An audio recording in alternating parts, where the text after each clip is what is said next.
ಆತಗೆ ಸಣ್ಣ ಹುಡುಗ ಸರ್ ಒಳ್ಳೇದಾಗ್ತದೆ. ನಿನ್ ಜವಾಬ್ದಾರಿ ಹೆಚ್ಚು ನನಗೆ. ನಿನ್ ಜವಾಬ್ದಾರಿ ಇವನ್ ಜವಾಬ್ದಾರಿ ಜಾಸ್ತಿ ಆಗ್ತದೆ ಬರುತ್ತೆ. ನಿನ್ ಜವಾಬ್ದಾರಿ ಜಾಸ್ತಿ ಆಗ್ತದೆ. ನೀನೇ ನೋಡ್ಕೊಬೇಕು ತಾಯಿಗೆ, ತಂಗಿ, ಅಕ್ಕನ್ನ. ಮಗಳ ಇದ್ದಾಳೆ ಸರ್ ನನಗೆ ಜೋಳಾಪುರ ಮಗಳು ಇಬ್ರು ಹೆಣ್ಮಕ್ಳ, ಇಬ್ರು ಗಂಡು ಮಕ್ಕಳು, ಇಬ್ರು ಹೆಣ್ಮಕ್ಳು. ಇನ್ನೊಬ್ಳು ಗಂಡು ಮಗಳು ಜೋಳಾಪುರ ಕೊಟ್ಟಿವಿ ಸರ್. ಮದ್ವೆ ಮಾಡಿ ಆಗಿಲ್ಲ ಸರ್. ಗಂಡು ಮಕ್ಳಿಗೆ ಆಗಲಿಲ್ಲ.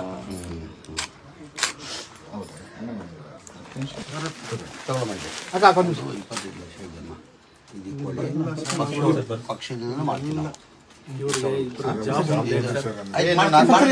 ಅದು ನಾವಿದ್ದೀವಪ್ಪ ನಿಮ್ಗೆ. ಅದು ಮಾಡ್ತೀವಮ್ಮ.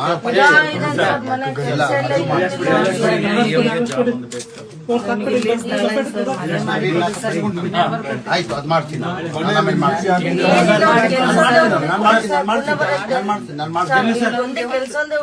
ಅವ್ನ ಜವಾಬ್ದಾರಿ ನಮ್ದು, ಬರದ್ದು ಗಣೇಶನಂದು, ನಾಗೇಂದ್ರದು. ನಾವು ಮಾಡ್ತೀವಿ. ಏನು ಓದಿದ್ಯಪ್ಪ?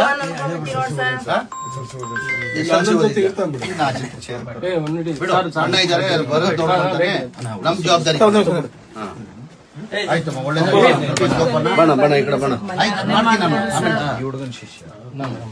Okay okay okay. ಇದು ಮಾಡ್ಕೊಂಡು ಲೈಫ್ ಇದು ಮಾಡಿ. ನೀವು ಅವ್ನ ಕೆಲಸ ಕೊಡೋದು ಮಾಡಿಸ್ತೀವಿ. ಈ ಮನೇದು ಹೇಳಿದಿಲ್ಲ, ಬರೋದವ್ರ ಜೊತೆ ಮಾತಾಡಿದ್ದೀನಿ. ಆ ಮನೇದು ಮಾಡಿಸ್ಕೊಡ್ತೀವಿ. ಮಾಡಿಸ್ಕೊಡ್ತೀವಮ್ಮ. ನೀವು ಯಾವ್ದು ಚಿಂತೆ ಮಾಡೋದ್ ಬೇಡ. ಅನ್ನೋದೇನ ಬರುತ್ತನ್ನೋದೇನ ನಿಮ್ಗೆಲ್ಲ ಒಳ್ಳೇದಾಗ್ತದೆ. ನಾವು ನಾಗೇಂದ್ರಣ್ಣ, ಗಣೇಶಣ್ಣ, ಭರತಣ್ಣ ನಿಮ್ ಜೊತೆ ಇದೀವಿ. ಸಾಲ ಸ್ವಲ್ಪ ವ್ಯಾಪಾರ ಮಾಡಕ್ಕೆ ಮಾಡಿ. ನೀವೇನ್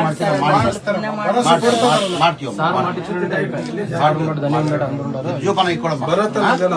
ಆಮೇಲೆ ಇನ್ನೊಂದ್ಸತಿ ನಾನು ಹೊರಗಡೆ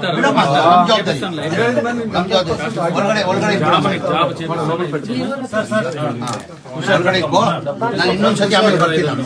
ಇನ್ನೊಂದ್ಸತಿ ನಾವೆಲ್ಲ ಬರ್ತೀವಿ. ಸ್ವಲ್ಪ ಇದೆಲ್ಲ ಆಗ್ಲಿ, ನಾವ್ ಇನ್ನೊಂದ್ಸತಿ ಬರ್ತೀವಿ. ನೀವು 11 ದಿನ ಏನ್ ಕಾರ್ಯ ಎಲ್ಲ ಮಾಡಿ ನೀವು, ಆಮೇಲೆ ನಾವು ಬರ್ತೀವಿ. ನಾವು ಬಂದು ನಿಮ್ ಮಗನ್ ಏನ್ ಮಾಡ್ಬೇಕು, ಈ ಮನೇಲಿ ಅದ್ ಮಾಡಿಸ್ಕೊಡ್ತೀವಿ. ನಾವೊಬ್ಬನು ಹೋಗ್ಬಿಟ್ಟ ಸರ್. ಸಾಲ ಇತ್ತು, ಅದನ್ನ ನಮ್ ತಮ್ಮ ಹಂಗೆ ಕಟ್ಕೊಂಡ್ ಬರ್ತಿದ್ದ ಸರ್. ಸಾಲ ಕೂಡ ಇತ್ತು ಸರ್, ಲೋನ್ ತಗೊಂಡಿರೋ.